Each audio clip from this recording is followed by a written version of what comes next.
Welcome to the next video of measurement guys. तो अभी तक हमने देख लिया था कि जो पीएमएमसी इंस्ट्रूमेंट है उसकी रेंज बहुत कम होती है। तो रेंज को एक्सटेंड करने के लिए हमने क्या किया था, मल्टीप्लायर रेजिस्टेंस लगाया था। एमीटर की रेंज बढ़ाने के लिए सीरीज में रेजिस्टेंस लगाया था, सॉरी शंट में रेजिस्टेंस लगाया था। और वोल्ट मीटर की रेंज बढ़ाने के लिए सीरीज में रेजिस्टेंस लगाया था। ये तो पहला डिसएडवांटेज हमने दूर कर लिया जो कि रेंज का डिसएडवांटेज था। अब हम एक और डिसएडवांटेज दूर करने वाले हैं, दैट इज पीएमएमसी का डिसएडवांटेज क्या था कि ये सिर्फ डीसी को मेजर करता है, एसी सप्लाई को या एसी करंट को ये मेजर नहीं कर पाता। और उसका रीजन मैंने बता दिया था पहले वीडियो में। तो चलिए हम इस डिसएडवांटेज को क्या करते हैं, रिमूव करते हैं। तो हम जानते हैं कि जो पीएमएमसी है वो सिर्फ डीसी मेजर करता है, बट अगर हमें एसी मेजर करना है और आपके पास एक पीएमएमसी इंस्ट्रूमेंट है सिर्फ, तो आप कैसे मेजर करोगे? आप इस एसी को डीसी में कन्वर्ट कर लीजिए और उस डीसी को फिर पीएमएमसी से मेजर कर लीजिए। तो इसके लिए दो इंस्ट्रूमेंट आप यूज कर सकते हो, या तो हाफ वेव रेक्टिफायर या फुल वेव रेक्टिफायर। तो दोनों को हम थोड़ा सा डिटेल में समझेंगे क्योंकि इससे क्वेश्चंस बहुत आते हैं।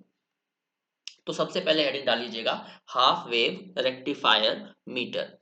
तो देखिए, एक रेक्टिफायर, हाफ वेव रेक्टिफायर को बनाने के लिए आपको क्या जरूरत पड़ती है? आपको जरूरत पड़ती है एक डायोड की।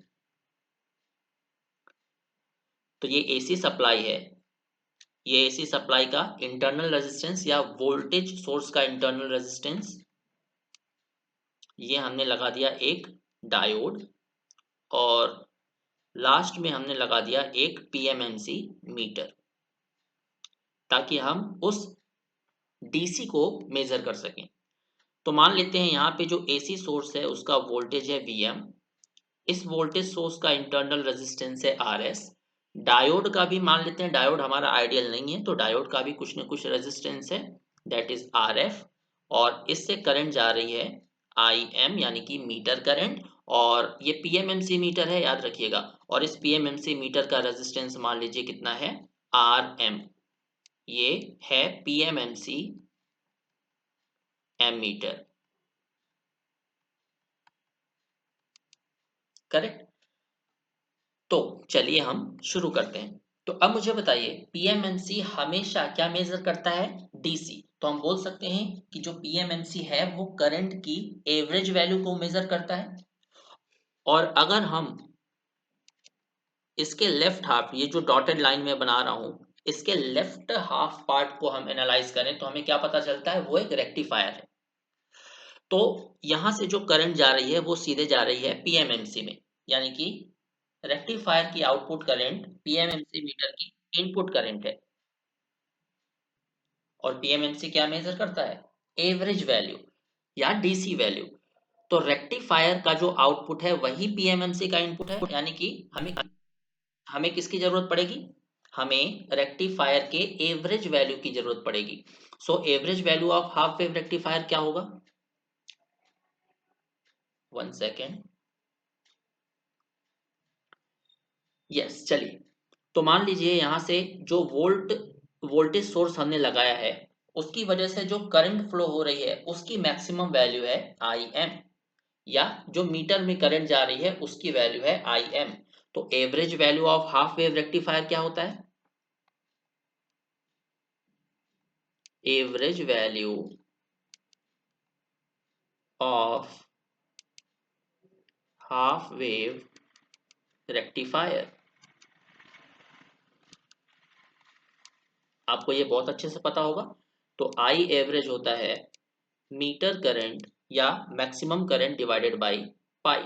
इसको ले लेते हैं हम इक्वेशन नंबर फर्स्ट। तो यहां से हम बोल सकते हैं कि आई एम की वैल्यू क्या होगी, या सीधे हम इसे कन्वर्ट कर लेते हैं।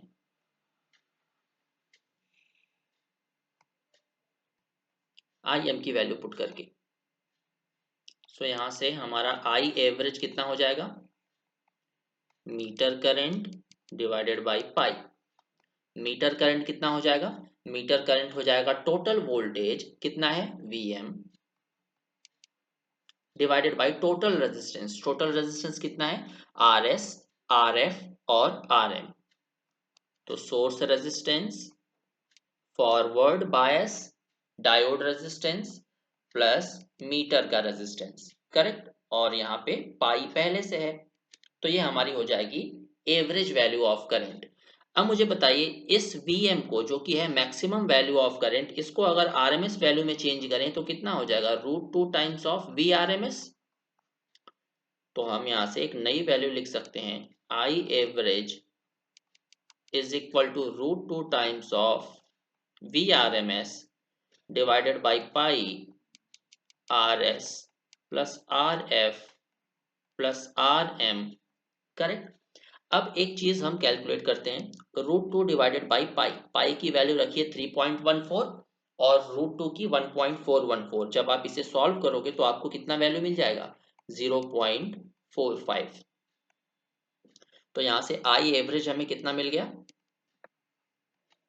0.45 VRMS divided by RS plus RF plus RM। तो आप मुझे बता सकते हो ये जो एवरेज वैल्यू ऑफ करंट का फॉर्मूला हमने कैलकुलेट किया है, ये AC सोर्स के लिए है या DC सोर्स के लिए है। क्लियरली आपको दिख रहा है ये AC सोर्स के लिए है, राइट। तो अब क्या होगा अगर हम इस AC सोर्स को हटा के DC सोर्स कनेक्ट कर दें, तो when we connect DC source, let us connect a DC voltage source।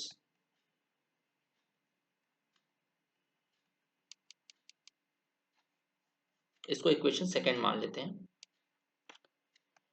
तो अब हम DC कनेक्ट कर देते हैं इन प्लेस ऑफ AC। तो ये हमने DC कनेक्ट कर दिया, सोर्स रेजिस्टेंस, ये हमारा डायोड, ये हमारा मीटर।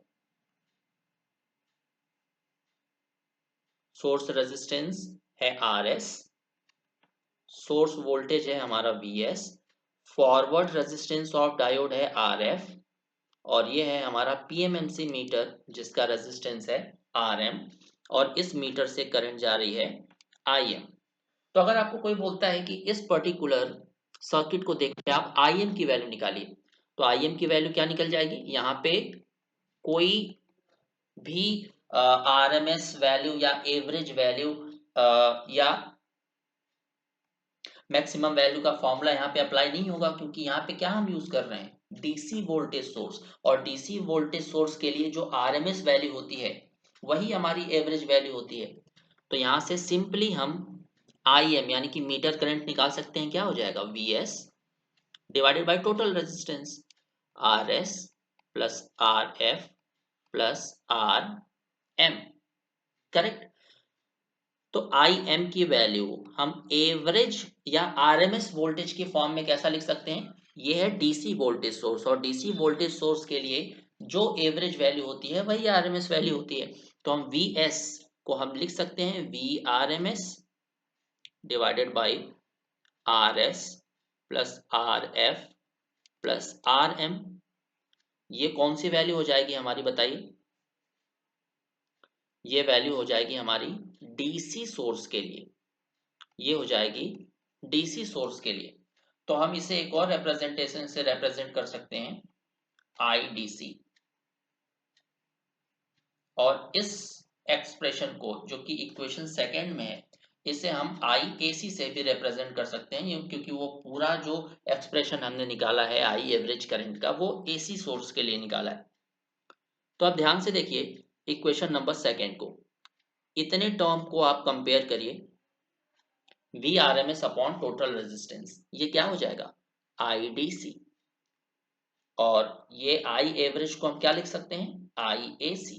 तो from equation second and equation third, from equation second and third हम क्या बोल सकते हैं, IAC is nothing but 0.45 times of IDC। बहुत ही इंपॉर्टेंट एक्सप्रेशन है ये, इसे आपको याद रखना पड़ेगा कि AC करंट हमेशा 0.45 टाइम्स ऑफ डीसी करंट होगी। और पीएमएमसी के केस में हमने क्या पढ़ा है कि जो डिफ्लेक्शन है वो डायरेक्टली प्रोपोर्शनल होता है किसके? करंट के। Deflection is directly proportional to current. तो हम ऐसा लिख सकते हैं क्या कि theta in the case of AC is equal to 0.45 times of theta in the case of DC. तो ये फॉर्मूला आपको एक मिल गया। आपको एसी का डिफ्लेक्शन दे देगा, बोलेगा डीसी का डिफ्लेक्शन कितना होगा, तो इस फॉर्मूले से आप निकाल सकते हो। अब मैंने आपको ये भी बताया है sensitivity is directly proportional to deflection theta upon voltage V। तो sensitivity is directly proportional to क्या हो गया? अगर वोल्टेज हमारा कांस्टेंट है तो sensitivity is directly proportional to deflection. अगर डिफ्लेक्शन ऑफ एसी 0.45 टाइम्स है डिफ्लेक्शन ऑफ डीसी के, तो हम बोल सकते हैं क्या कि sensitivity in the case of AC is equal to 0.45 times of sensitivity in the case of DC. तो ये तीन फॉर्मूले आपको याद रखने ही पड़ेंगे, बहुत सारे क्वेश्चंस इससे बनते हैं।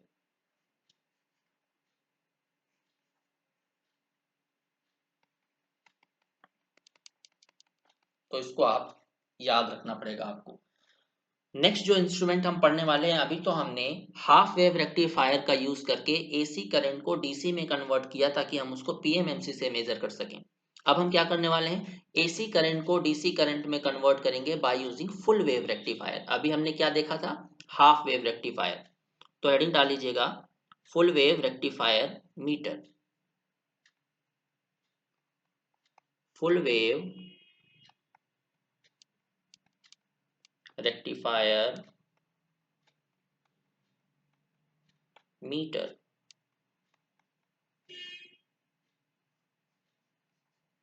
Full wave rectifier meter. तो चलिए सबसे पहले डायग्राम बना लेते हैं। कैसे बनेगा diagram? Source resistance R S, यहाँ पे वोल्टेज सोर्स हो गया, यहाँ पे हम बना देते हैं अपना ब्रिज रेक्टिफायर। करेक्ट। ये हो गया, और दो ब्रांचेस और हमें बनानी है।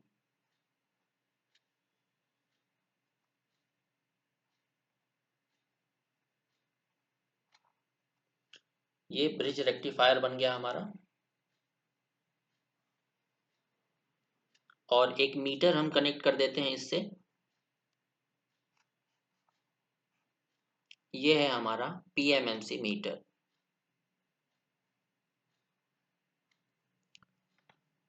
नेमिंग कर लेते हैं। ये है सोर्स रेजिस्टेंस आर एस, और हर डायोड का अब क्या होगा? अपना फॉरवर्ड रेजिस्टेंस होगा। यानी कि जब डायोड फॉरवर्ड बायस में काम कर रहा होगा तब वो कितना रेजिस्टेंस देता है करंट को।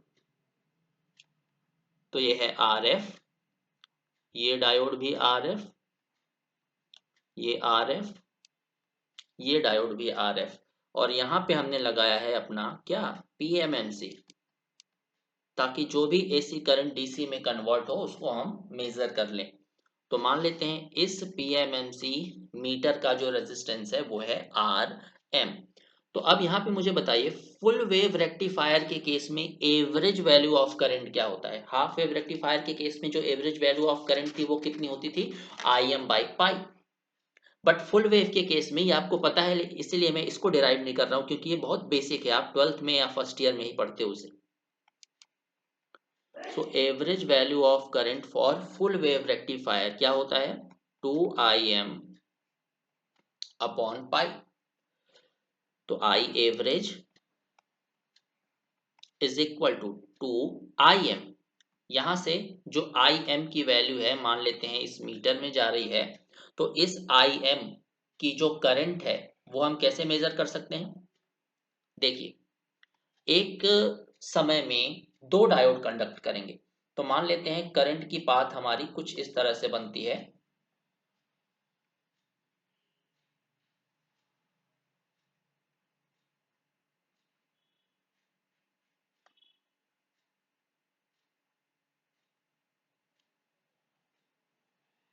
तो आप देख सकते हो यहाँ पे दो डायोड कंडक्ट कर रहे हैं किसी एक पर्टिकुलर टाइम पे।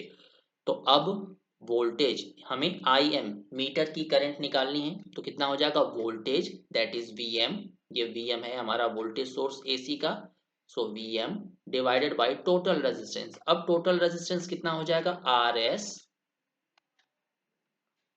प्लस, क्या एक ही फॉरवर्ड रेजिस्टेंस लेंगे, नहीं, एक समय में दो डायोड कंडक्ट कर रहे हैं तो दो फॉरवर्ड रेजिस्टेंस हमें लेने पड़ेंगे, सो 2RF प्लस मीटर का रेजिस्टेंस, और ये पाई पहले से था यहाँ पे, तो पाई हमने लगा दिया। अब इस मैक्सिमम वैल्यू को हम कन्वर्ट कर लेते हैं किसमें, एवरेज वैल्यू में, सॉरी आरएमएस वैल्यू में।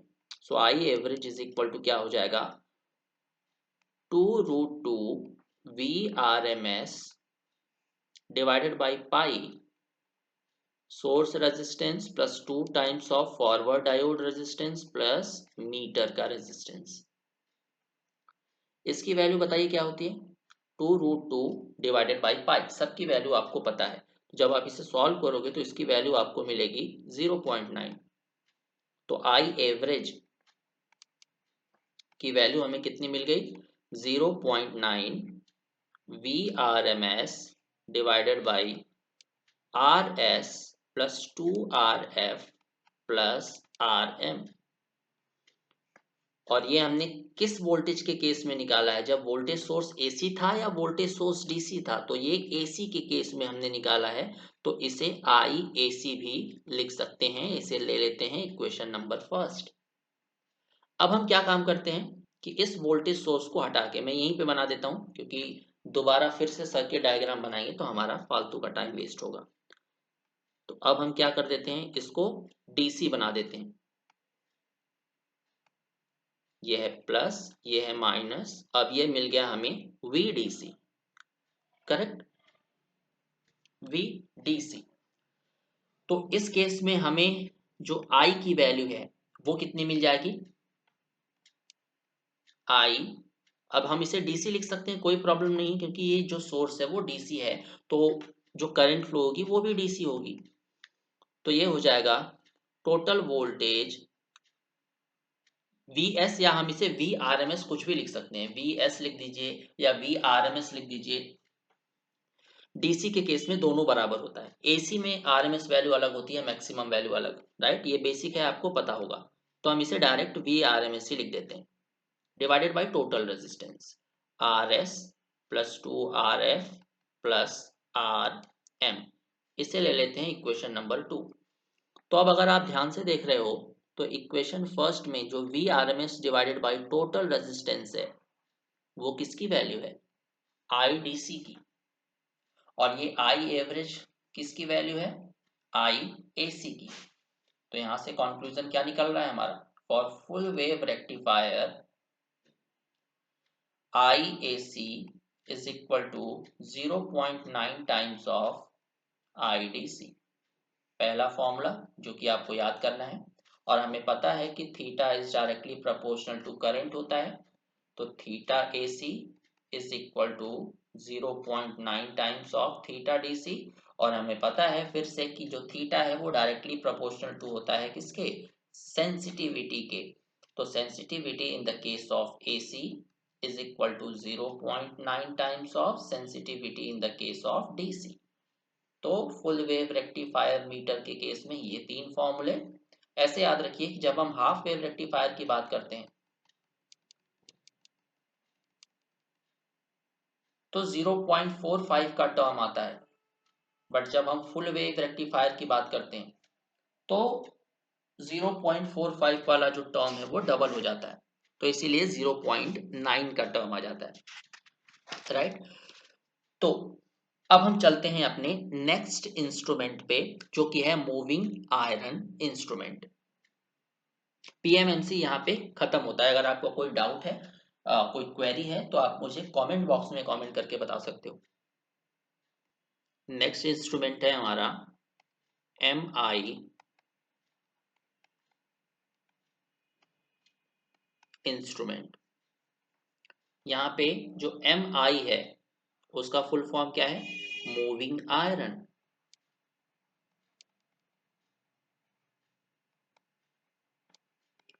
तो इस मीटर के नाम से हमें क्या पता चल रहा है कि इस मीटर में कोई आयरन का एक पीस है, टुकड़ा है, जो कि मूव कर रहा है जब ये इंस्ट्रूमेंट काम करता है, इसीलिए इसका नाम रखा गया है मूविंग आयरन। पीएमएमसी में क्या हो रहा था, परमानेंट मैग्नेट मूविंग क्वाइल, वहां पे क्वाइल मूव कर रही थी, यानी कि वहां पे जो पॉइंटर है हमने क्वाइल के साथ कनेक्ट किया था। बट यहाँ पे क्या हम करने वाले हैं, जो अपना पॉइंटर है वो आयरन के साथ कनेक्ट करेंगे, क्योंकि यहाँ पे आयरन मूव कर रहा है। तो चलिए इसका वर्किंग मैं आपको समझा देता हूँ। तो एक चीज और देख लीजिएगा इससे पहले, मूविंग आयरन इंस्ट्रूमेंट दो टाइप के होते हैं। पहला होता है अट्रैक्शन टाइप,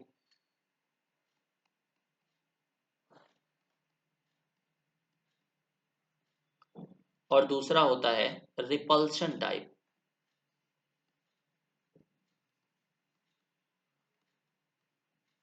सबसे पहले हम देखने वाले हैं अट्रैक्शन टाइप।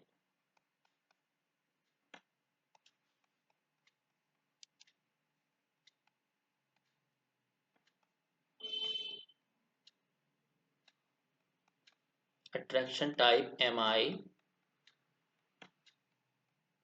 इंस्ट्रूमेंट, इसका डायग्राम कैसे बनता है अच्छे से समझ लीजिए। ये हमारा कोई मैग्नेटिक पीस है, या इसे आप बोल सकते हो सॉफ्ट आयरन का कोई पीस है। हमें क्या करना है, अब यहाँ पे परमानेंट मैग्नेट यूज नहीं होगा, अब यहाँ पे परमानेंट मैग्नेट नहीं यूज होगा, यहाँ पे इलेक्ट्रोमैग्नेट यूज होगा।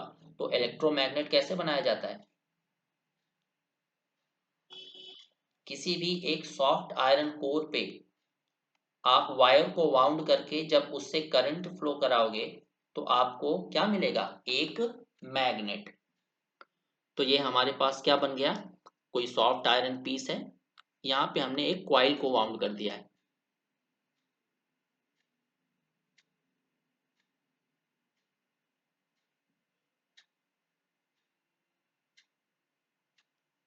ये क्वाइल को हमने वाउंड कर दिया, दूसरा टर्मिनल यहाँ से निकल रहा है, यहाँ से हम प्रोवाइड कर रहे हैं इसके लिए करंट।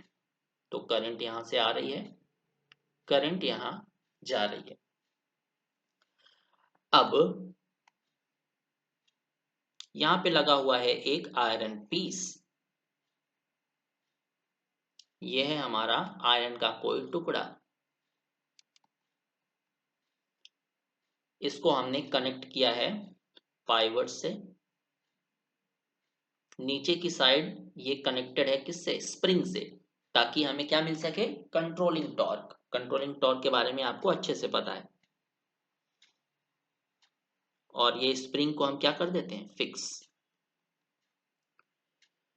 अब इस मूविंग आयरन से, अब ये आयरन क्या करेगा, मूव करेगा। सबसे पहले देखिए, ये है हमारा इलेक्ट्रोमैग्नेट।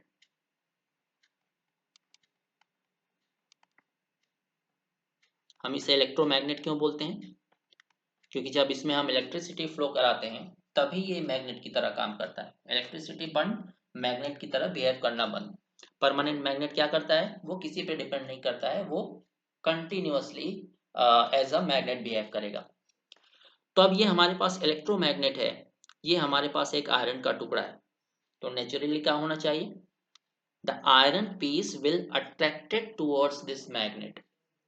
मतलब जो आयरन का पीस है उसको कौन अट्रैक्ट करेगा, ये इलेक्ट्रोमैग्नेट। तो आयरन का पीस किस तरफ मूव करेगा, इस डायरेक्शन में। तो आयरन का पीस मूव कर रहा है, तो अब हमारे पास गोल्डन चांस है, हमने इस आयरन से क्या लगा दिया है, अपना पॉइंटर। ये पॉइंटर लगा दिया, ये हमारा स्केल है या डायल बोल सकते हो आप।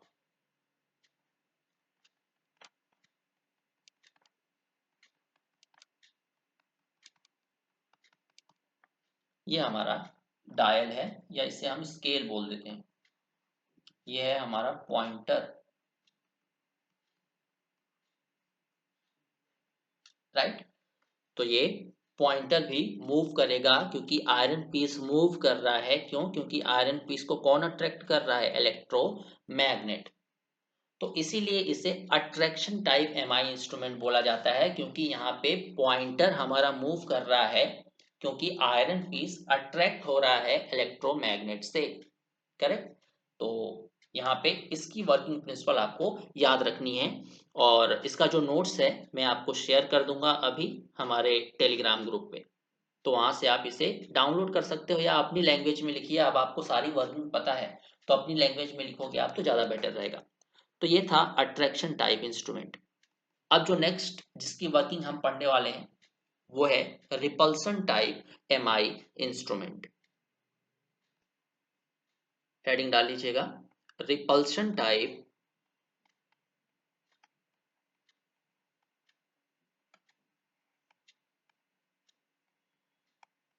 एमआई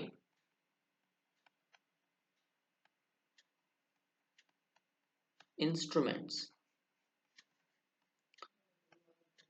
यहां पे भी हम क्या करते हैं, इलेक्ट्रोमैग्नेट का यूज करते हैं, क्योंकि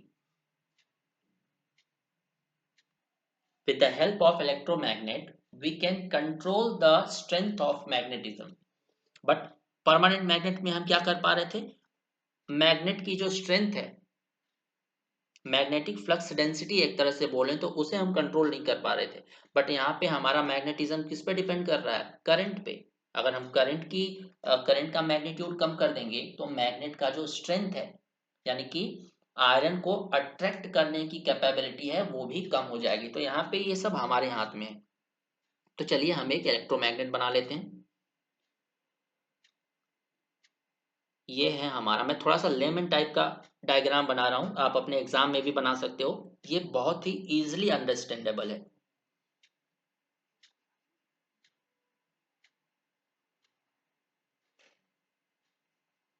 ये हमारा इलेक्ट्रोमैग्नेट है या फिर सॉफ्ट आयरन कोर आप बोल सकते हो। इस पे हमने क्या किया है, एक क्वाइल को वाउंड कर दिया है।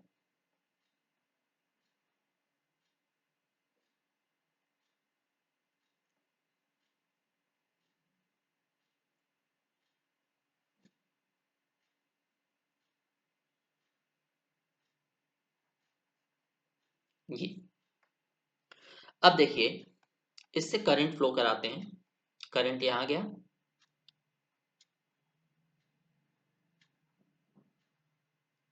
ये करंट यहाँ से निकल गया। तो मान लेते हैं हम आई करंट हमने भेजा था, यहाँ से आई करंट की सप्लाई करी थी। तो इसकी वजह से जो फ्लक्स जनरेट करेगी, वहां पे ऊपर मैंने फ्लक्स नहीं बनाया था, आप बना सकते हो। करंट की डायरेक्शन एज्यूम कर लीजिए और फ्लक्स की डायरेक्शन आप बना लीजिएगा। मैं यहाँ पे बता देता हूँ फ्लक्स की डायरेक्शन कैसे मिलेगी आपको। जो आपकी चारों उंगलियां हैं उसे करंट की डायरेक्शन में लेके जाइए, जो रेड कलर एरो का डायरेक्शन है, और फिर अपनी मुट्ठी बंद कर लीजिए। अब देखिए अंगूठे का जो डायरेक्शन है वो किस तरफ है, तो वो है राइट से लेफ्ट। तो फ्लक्स की डायरेक्शन भी किस तरफ होगी, इस डायरेक्शन में।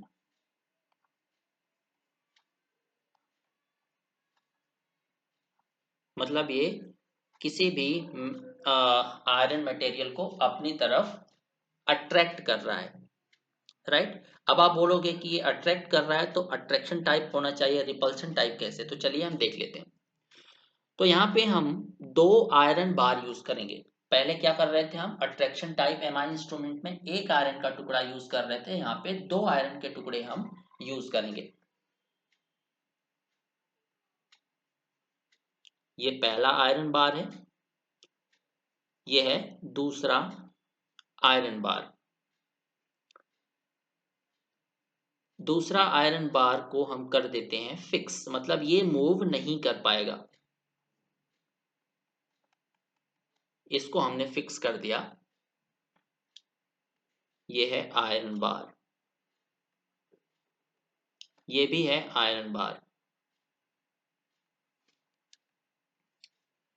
अब देखिए दोनों एक ही तरह से रखे गए हैं इन मैग्नेटिक फील्ड, तो दोनों में सेम तरह का पोल जनरेट होगा।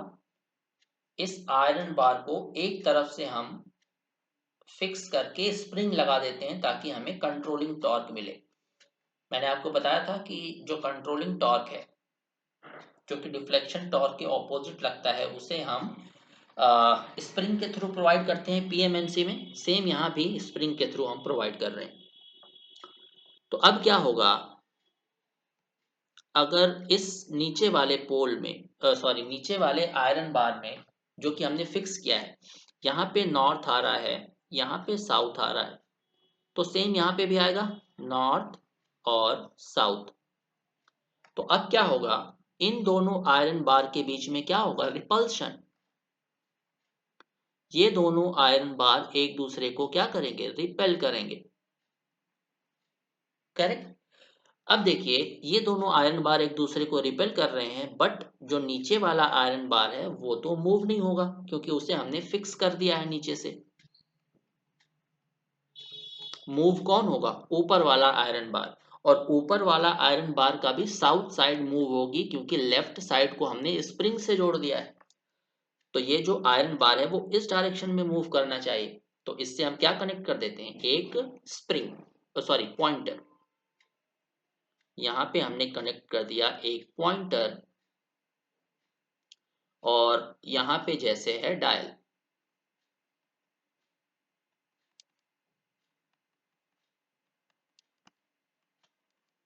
तो आयरन बार इस डायरेक्शन में मूव होगा तो पॉइंटर भी इस डायरेक्शन में मूव होगा, तो जिससे हम अपनी रीडिंग को नोट डाउन कर सकते हैं। करेक्ट। अब हम करते हैं एनालिसिस ऑफ टॉर्क।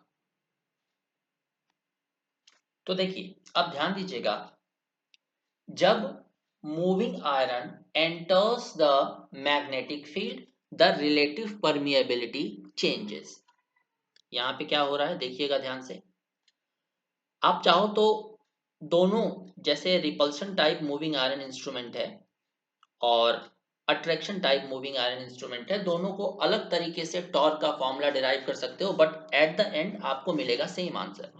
तो आप किसी एक को चूज करिए। तो जैसे हम चूज कर लेते हैं अट्रैक्शन टाइप एमआई इंस्ट्रूमेंट के थ्रू हम निकालना चाहते हैं डिफ्लेक्टिंग टॉर्क का फॉर्मूला। तो अब ध्यान दीजिएगा, मैंने बताया था कि ये आयरन पीस क्या कर रहा है, अट्रैक्ट हो रहा है इलेक्ट्रोमैग्नेट की तरफ। तो जैसे ही आयरन पीस इस इलेक्ट्रोमैग्नेट के क्लोज जाएगा, पास जाएगा, तो रिलेटिव परमिएबिलिटी क्या होगी, चेंज होगी। तो यहाँ पे हमें एक इंडक्टेंस का फॉर्मूला मिल जाएगा, क्या, L is equal to mu naught mu R N square A by L. Correct. But यहाँ पे क्या हो रहा है, पॉइंटर डिफ्लेक्ट हो रहा है, आयरन मूव कर रहा है, जिसकी वजह से पॉइंटर डिफ्लेक्ट हो रहा है। तो जो पॉइंटर डिफ्लेक्ट हो रहा है, मान लीजिए पॉइंटर अभी यहाँ पे है, फिर यहाँ पे आ गया, तो टोटल डिफ्लेक्शन कितने का हुआ, थीटा का। तो ये पॉइंटर वन पोजीशन से टू पोजीशन पे कब आया होगा, जब ये आयरन पीस अट्रैक्ट हुआ होगा। और जब आयरन पीस अट्रैक्ट हुआ तो क्या चेंज हुआ था, एल। यानी कि थीटा चेंज हुआ तो इंडक्टेंस चेंज हुआ, means theta changes, inductance changes. तो हमें क्या निकालना है, डिफ्लेक्टिंग टॉर्क। डिफ्लेक्टिंग टॉर्क क्या होता है, डिफ्लेक्टिंग टॉर्क होता है rate of change of energy, और यहाँ पे जो वेरिएबल है वो है theta, with respect to theta. अब इंडक्टेंस में एनर्जी कितनी स्टोर होती है, E इज इक्वल टू क्या होता है, half L I square, 1/2 L I square. तो E की वैल्यू पुट कर देते हैं, तो डिफ्लेक्टिंग टॉर्क हो जाएगा d/d theta half L I square. तो अब यहाँ पे कोई भी थीटा का टर्म नहीं है, मतलब सब कुछ जीरो आ जाएगा, डिफ्लेक्टिंग टॉर्क जीरो आ जाएगा। नहीं, मैंने क्या बताया था, जो थीटा है वो एल के साथ चेंज हो रहा है, मतलब एल चेंजेस थीटा चेंजेस, या थीटा चेंज हो रहा है तो एल भी चेंज हो रहा है। इसका मतलब जो एल है वो वेरिएबल है, कांस्टेंट नहीं है। कांस्टेंट क्या है, हाफ और आई, क्योंकि हम एक particular value of current measure कर रहे हैं। तो आई हमारा कांस्टेंट हो गया, हाफ भी कांस्टेंट हो गया। तो 1/2 आई स्क्वायर हमें क्या मिल गया, D L upon D theta. तो ये हमें मिल गया डिफ्लेक्टिंग टॉर्क का फॉर्मूला। डिफ्लेक्टिंग टॉर्क का फॉर्मूला। तो जो पॉइंटर है वो हमारा डिफ्लेक्ट हो चुका है, तो अब उसे रोकना भी है। उसके लिए हमने क्या लगाया है? स्प्रिंग। रोकेंगे कैसे? स्प्रिंग को कंट्रोल करने के लिए एक कंट्रोलिंग टॉर्क लगेगा ऑपोजिट टू डिफ्लेक्शन टॉर्क। जब कंट्रोलिंग टॉर्क और डिफ्लेक्शन टॉर्क दोनों बराबर हो जाएंगे तो पॉइंटर रुक जाएगा। जैसे ये पॉइंटर है, तो यहां से हमारा अगर डिफ्लेक्टिंग टॉर्क लग रहा है तो यहां से क्या लग जाएगा? Controlling torque. और ये कंट्रोलिंग टॉर्क क्या होगा? डायरेक्टली प्रोपोर्शनल टू थीटा, यानी कि डिफ्लेक्शन, हुक्स लॉ। कल मैंने आपको बताया था, जो पहला लेक्चर है कल वाला, वो अगर आपने अच्छे से देखा है तो ये आपको आसानी से समझ में आएगा। चलिए नीचे हमने क्या देख लिया था? Deflecting torque is equal to 1/2 I square D L upon D theta. और हुक्स लॉ के अकॉर्डिंग हमने क्या देखा था? Controlling torque is directly proportional to theta. अगर प्रोपोर्शनैलिटी का साइन हम हटाते हैं तो कंट्रोलिंग टॉर्क हो जाएगा के थीटा। यहाँ पे के क्या है? Spring constant.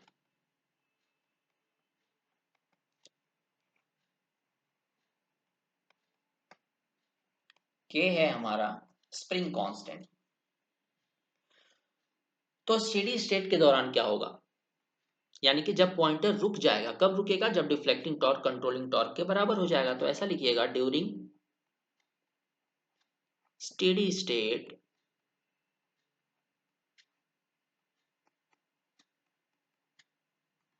Controlling torque is equal to deflecting torque. Controlling torque क्या है हमारा? K theta. डिफ्लेक्टिंग टॉर्क क्या है? Half I square D L upon D theta. तो डिफ्लेक्शन का फॉर्मूला क्या हो गया? Half I square D L by D theta upon K. ये है डिफ्लेक्शन का फॉर्मूला। तो ये आपको याद होना चाहिए, ये आपको याद होना चाहिए। तो यहां से हमें क्या पता चल रहा है? Deflection is directly proportional to current का square, that is theta is directly proportional to current का स्क्वायर, राइट?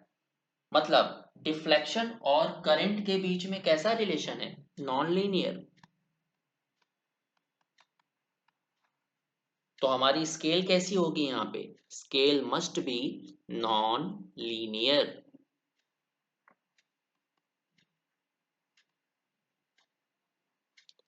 पीएमएमसी इंस्ट्रूमेंट के केस में जो डिफ्लेक्शन था वो डायरेक्टली प्रोपोर्शनल टू करंट था। वहां पे डिफ्लेक्शन और करंट के बीच में कैसा रिलेशन था? लीनियर। इसीलिए वहां पे जो स्केल थी वो कैसी थी? लीनियर। बट यहाँ पे theta is directly proportional to I square है, सो नॉन लीनियर। अब पीएमएमसी में हमने क्या पढ़ा था कि उसमें सिर्फ डीसी मेजर कर सकते हैं, एसी मेजर नहीं कर सकते। तो अब यहाँ पे देखते हैं,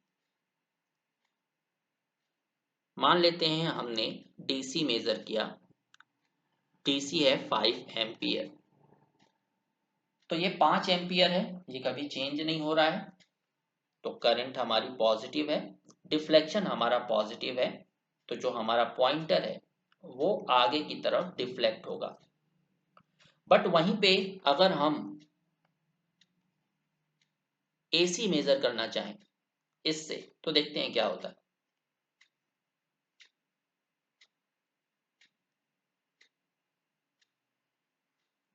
positive half cycle. Positive half cycle के लिए क्या है? जो डिफ्लेक्शन, सॉरी, जो करंट है वो पॉजिटिव है। तो करंट अगर पॉजिटिव है तो थीटा हमारा कैसा है? पॉजिटिव। मतलब जो डिफ्लेक्शन होगा वो होगा पॉजिटिव डायरेक्शन में, यानी कि इस डायरेक्शन में। तो जैसे ही पॉजिटिव हाफ साइकिल खत्म होती है, नेगेटिव हाफ साइकिल शुरू हो जाती है एसी के केस में।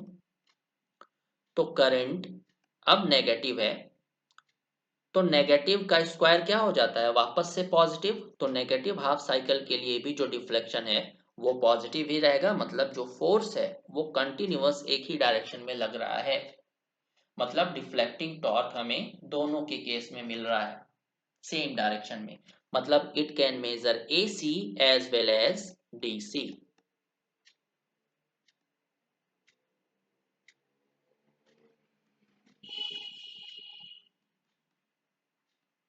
वहीं पे जो PMMC है, PMMC के बारे में मैं बता देता हूं, एक बार फिर से रिवाइज कर लीजिए। For PMMC theta was directly proportional to current, तो ये DC के केस में तो हमेशा पॉजिटिव ही रहेगा, तो जो डिफ्लेक्शन है वो सेम डायरेक्शन में रहेगा। बट AC के केस में मैंने क्या बताया था, पॉजिटिव हाफ साइकिल के लिए जो डिफ्लेक्शन है वो पॉजिटिव होगा, तो जो पॉइंटर है वो इस डायरेक्शन में मूव करने की कोशिश करेगा पॉजिटिव हाफ साइकिल के लिए। जैसे ही पॉइंटर इस डायरेक्शन में मूव करने की कोशिश करेगा तुरंत नेगेटिव हाफ साइकिल आ जाएगी। नेगेटिव हाफ साइकिल के लिए आई नेगेटिव, मतलब डिफ्लेक्शन यानी कि थीटा नेगेटिव। अब पॉइंटर ऑपोजिट डायरेक्शन में मूव करने की कोशिश कर रहा है, तो ये ऑपोजिट डायरेक्शन में जैसे ही मूव करना चाहेगा फिर से पॉजिटिव हाफ साइकिल आ जाएगी, फिर इस डायरेक्शन में मूव करना चाहेगा फिर से नेगेटिव हाफ साइकिल आ जाएगी। तो ये जो पॉइंटर है ये कभी अपनी पोजीशन से हिल नहीं पाएगा, ये वाइब्रेट करता रह जाएगा वहीं पे। तो अगर आपने AC दिया है तो आपको कोई रीडिंग नहीं मिलेगी। That's why PMMC used to measure only DC not AC। तो अभी तक के लिए इतना रहने देते हैं। कल हम देखते हैं कि इस नॉन लीनियर कंडीशन को कैसे लीनियर की कंडीशन में चेंज करें जिससे क्वेश्चंस आते हैं। प्लस हम देखेंगे error in moving iron instrument. अब यहाँ AC का केस आ गया, तो जिसकी वजह से frequency error, eddy current error, ये सारी चीजें यहाँ पे आ जाएंगी जो PMMC में एब्सेंट थी। तो चलिए देखते हैं नेक्स्ट लेक्चर में। Thank you very much.